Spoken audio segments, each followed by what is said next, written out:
এটা আমার ক্যারিয়ারের প্রথম একটা হরর ফিল্ম। আমি কিন্তু অনেক ভীতু প্রকৃতির মানুষ। প্রতিদিন দোয়া পড়ে সেটে যেতাম, আবার বাসায় এসে দোয়া-টোয়া পড়ে নিতাম যে, "আল্লাহ প্লিজ কাউকে যেন না খেপাই দেই কোনো একটা অ্যাক্টিভিজমের মধ্য দিয়ে, কোনো যেন উল্টাপাল্টা কিছু না হয় আমার সাথে।"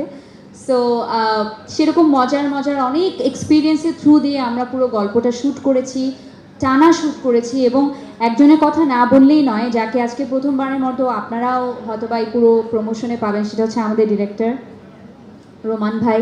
রোমান ভাইয়ের সাথে এটা আমার বলা চলে 5th প্রজেক্ট, কারণ এর আগে তার সাথে তিনি চিফ এডি হিসেবে আমার বেশ কয়েকটা সিনেমা ছিল, বাদশাদা ডন, ইন্সপেক্টর নটিকে, হিরো 420, তারপর আরও বেশ কয়েকটা মুভিতে উনি চিফ এডি হিসেবে ছিলেন। ওনার সাথে আমার কাজ করার সুযোগ হয়েছে, কিন্তু আগের বার বকা দেয়নি, এবার অনেক বকা দিছে।